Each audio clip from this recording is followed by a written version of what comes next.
recording. So there's a request that got happened here, and on the network tab, it will show you all the requests that a page makes.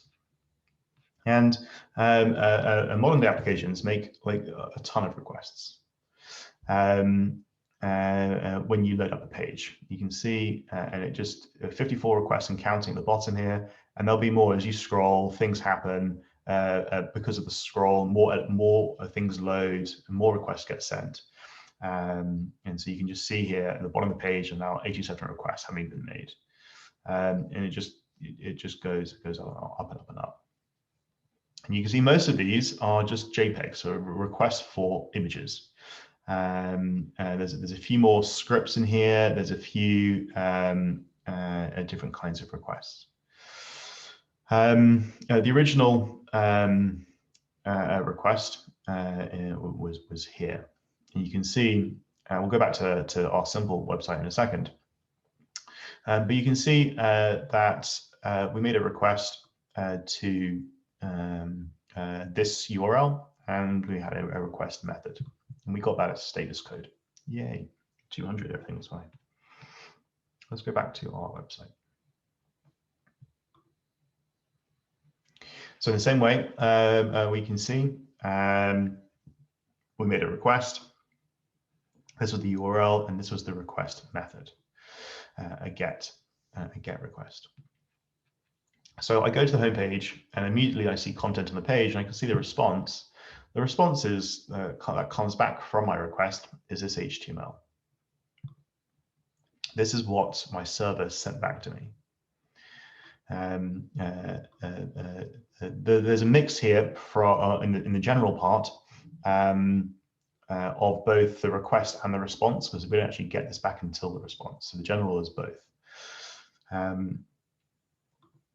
But you can see down here in the request headers, this was the original request. And this was the response headers. And so you can have a look at the source by just clicking. And this was the way that the request was sent. You can see here that we made a GET request, and the slash is to the index, and then the protocol of HTTP that we used with some extra information about my browser, and yeah, pretty much my browser and operating system.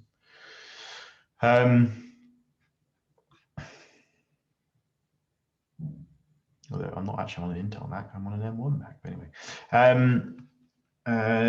what was I saying? What am I saying? Okay, so this is the request headers, and we can see the response headers, and we can see the response body here. This is how we're getting visibility over the interaction that we just had by loading the home page. This set of key value pairs is just an agreed format that gets sent across in the response. And we can actually have a look at typing this out even more manually. So let's have a look at doing something a little bit more manual. And visualize this flow between the client and the server.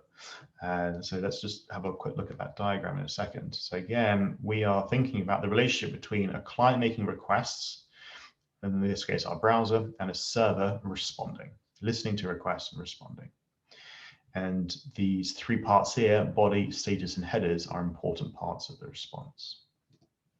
So on the right-hand side, I'm going to run the web demo that I did yesterday, but I'm going to run it in debug mode, which gives me a bunch of logging statements that I can use to get visibility of how my app is behaving.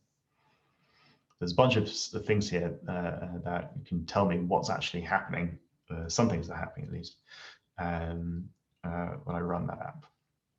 This is exactly what we did yesterday.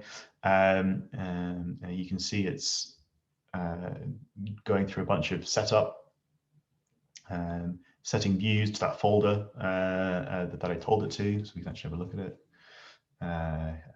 here. And a few other things that it tries to do. Looks like there's actually defaults to this anyway, so I don't think I actually need that set anymore. So I've set up my server. This is the app running my local server, and over on the left is going to be my basic client that I want to use. And I'm going to use a command line client called Telnet, and anyone can install it. If you're on Mac, you can just go brew install and then Telnet. If you're on Windows, you should be able to, there's an equal thing that I can give you documentation to do. So I'm going to use Telnet to send a request, all right, like a browser. And I know that my domain is localhost and my port is 3000.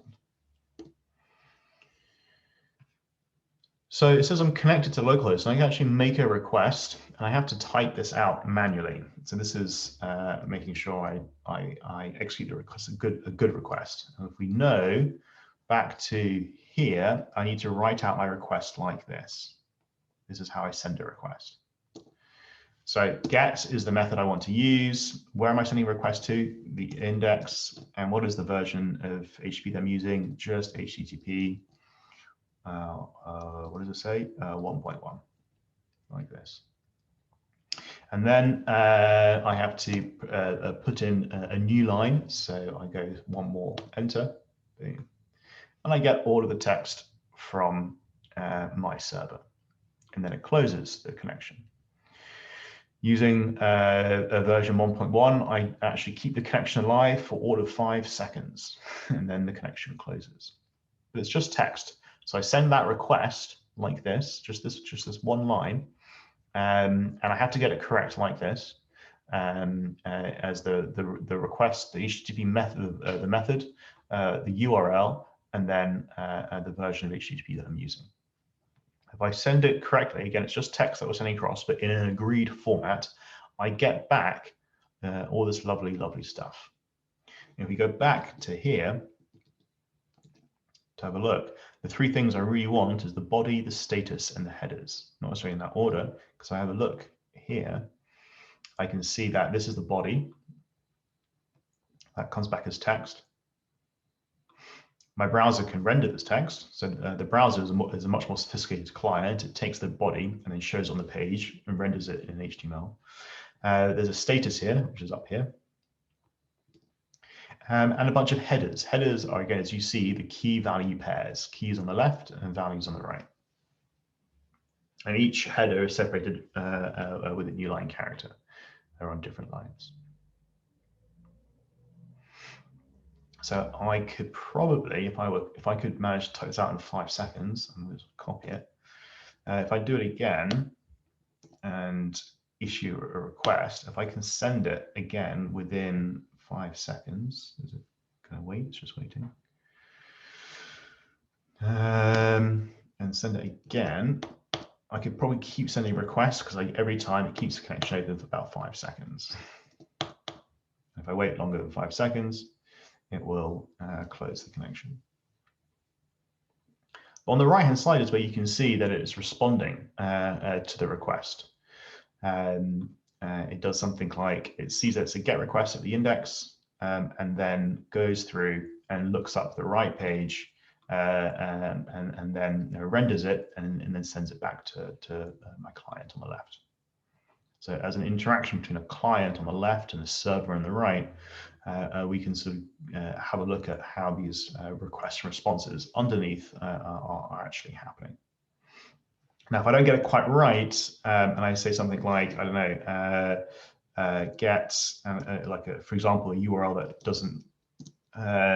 doesn't exist, 1.1, it gives me back an error message from my application on the right-hand side that says I tried to process my this root handler and didn't know what to do with it. So then I get back a standard response with a 404 saying didn't find it, and some HTML. Now this came back from my service as part of Express giving back some content when it receives a 404. That's some a generic thing. So it's exactly the same as if you'd gone here and gone on localhost, which some of you may have seen when you were doing it yourselves. and you try to do something like, oh, that's not what I wanted to do.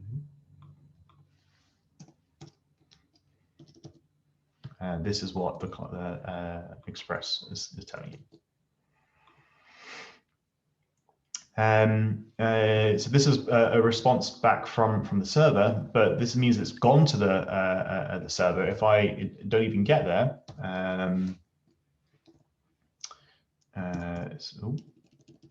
say for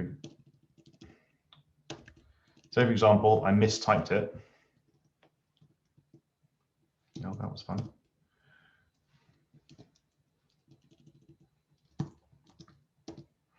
It just tells me that it's a bad request straight away and closes it. I get no interaction with my server. I haven't even made the request, which makes sense because it doesn't know what to do.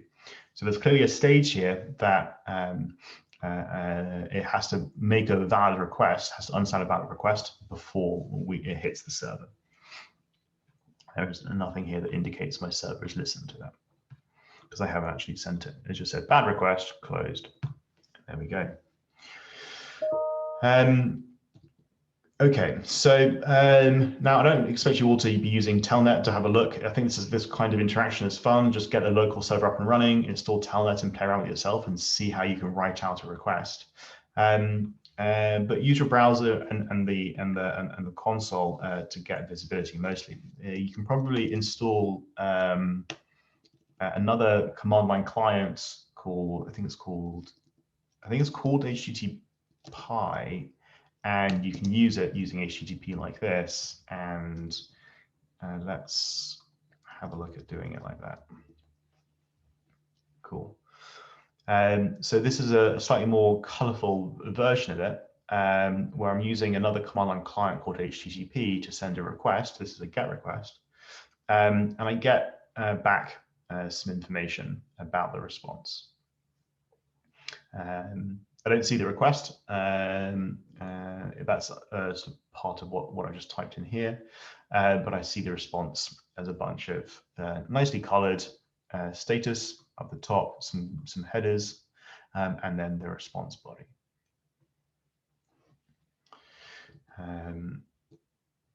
So if we have a look back at what we're meant to be doing today, processes to model, when I visit the home page, well, let's actually diagram this out as I want everyone to. So having had an exploration of that, we can model an interaction. So if I have a bunch of, I guess, what we call, I guess, actors, this is a generic word to describe parts of my application or interactions.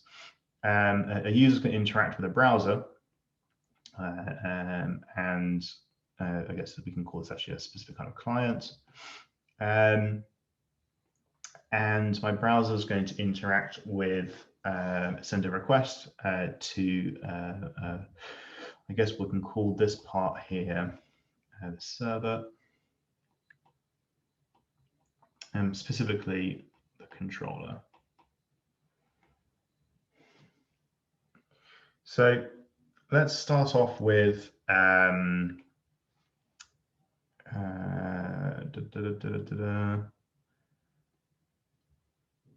let's start off with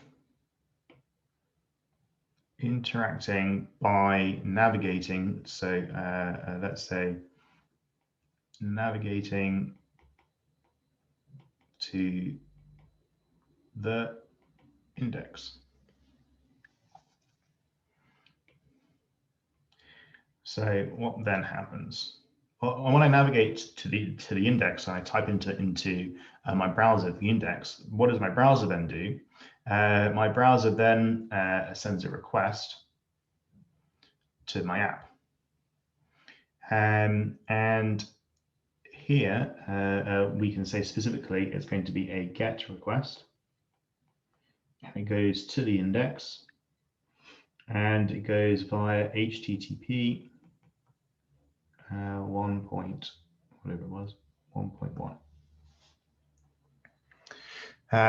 What does my controller do? My controller and then listens to that request. At some point, it has to send back a response. So let's put that over here. And this is going to be the request. This is going to be the response. And we can go back and have a inspect our diagram here, where we're going to get back a response where it's going to be status is going to be 200. And you can add in more headers if you want it to be explicit here, and the body is going to be the HTML. And you can give a description of what the HTML is going to be like, H1, etc.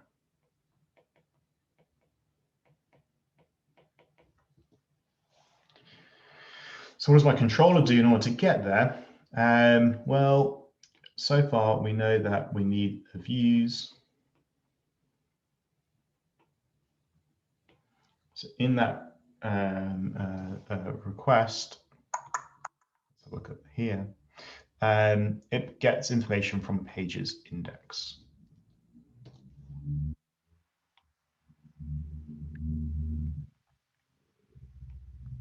So here is renders page index and returns back HTML.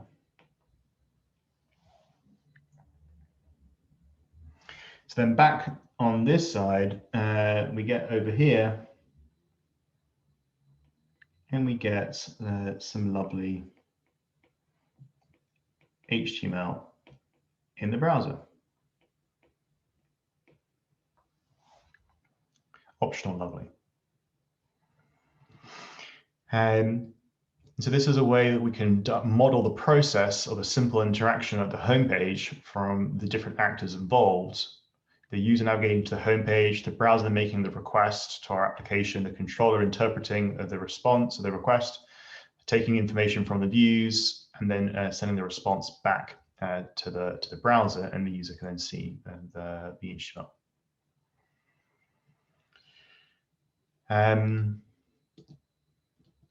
Cool.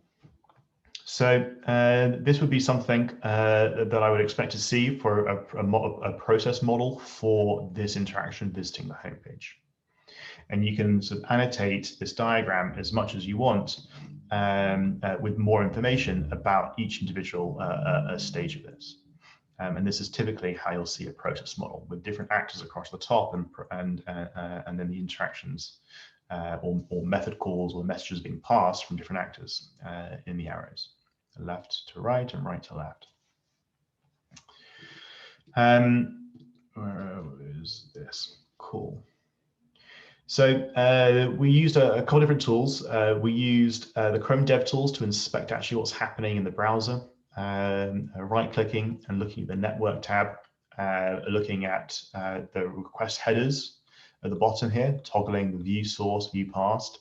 Go to the response headers, again, view source, view passed, to have a look at exactly what's happening in your browser. And you can preview the page and have a look at the actual response by itself. There's a few more things you wanted to sort of have a look at, like how long things take and things like that. But the main one you'll use is this set of information here and the response.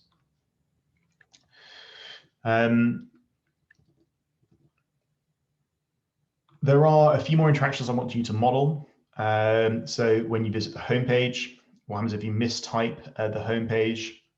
If the page doesn't exist?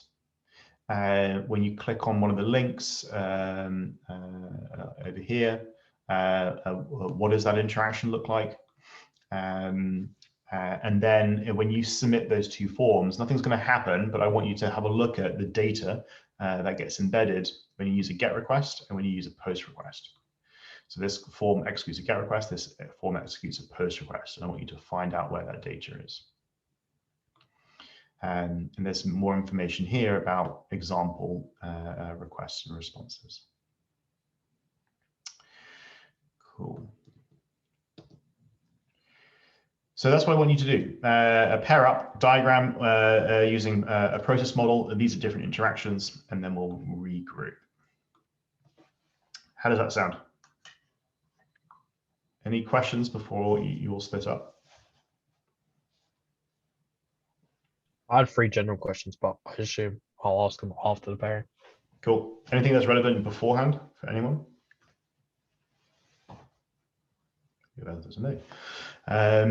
Okay, I'm going to split it up. I'm going to stop sharing my screen. I'm going to pause the recording. Other thoughts and questions? There are a couple things there making sure that we saw happened. The 2 different cat pictures are both GET requests. One is an external request, one's an internal request, but they are still both GET requests. And they both execute their own request. And they also happen when the page loads. So as the browser renders the HTML and gets to that image element, it makes another request straight away.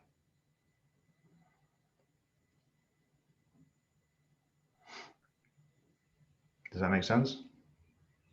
So your browser automatically sends requests to fetch resources that it sees on the page. The HTML element was the image element that has a source attribute, and it says, go get this, the data as a GET request at this URL.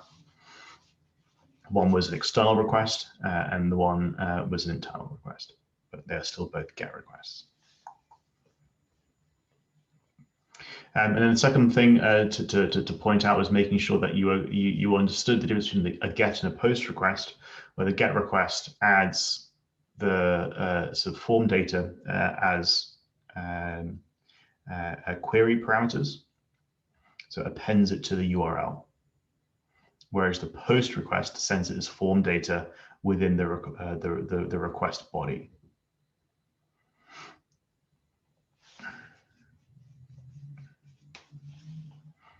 I noticed the. Go ahead, Jamie. I noticed the server was called Cowboy. Can you rename your server names, or like how do you name it? It is just some hard-coded value in the server itself.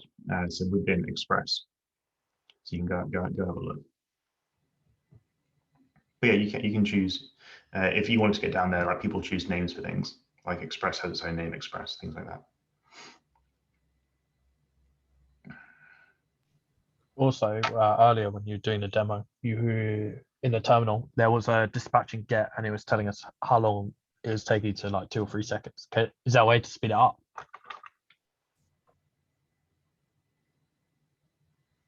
Yes, there's a number of different ways. One is to essentially assure that the URL is valid. So before you make any request, you make a request that we haven't really covered yet, but we look up the domain to make sure it's a valid domain. And if it's a valid domain, then you can execute the request. So you can do what's called prefetching, and you can make a request first to make sure that domain is valid before you make the actual HTTP request. And this is from the domain registry. It's the domain name service, I think it's called, DNS. And you do a quick lookup, and that usually shaves off some milliseconds, maybe even just nanoseconds. You can also increase the resources for whatever application that you have on a server. So to speed up the time it takes to listen and respond.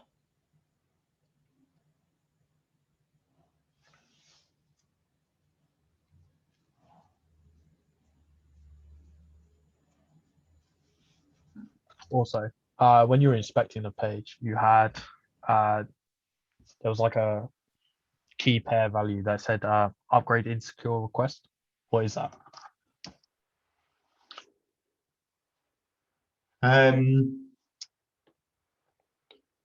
and large, these are things that you can look up, Jamie. Just a quick Google, all right? What this is an effort to upgrade most requests from HTTP to HTTPS. and the difference between them is from one protocol of HTTP to another. And over the past 10 years, everyone's been trying to move towards an encrypted way to send requests, to make sure that there is more safety in navigating the web. And what that means is it's more difficult to listen to the requests that are happening over any internet connection if the requests themselves are encrypted. But you will have to also be able to handle encrypted requests. So it tries to upgrade them if it's possible.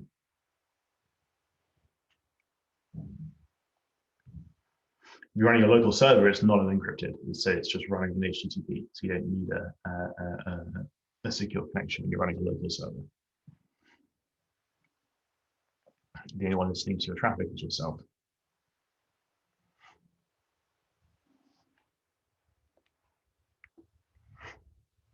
Cool.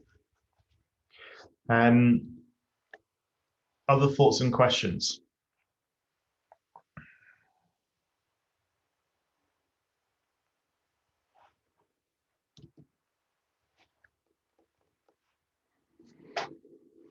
Cool. Let's go back to the objectives. The objectives this morning were to have a look at defining a process model as a tool to describe and understand a process.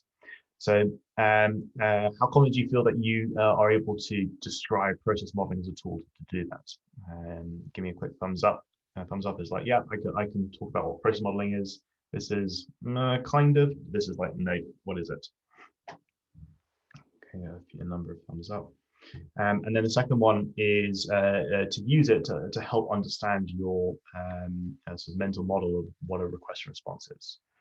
Thumbs up is yes, it's really helped. This is like I've still got some work to do. And this didn't really help at all using this process model.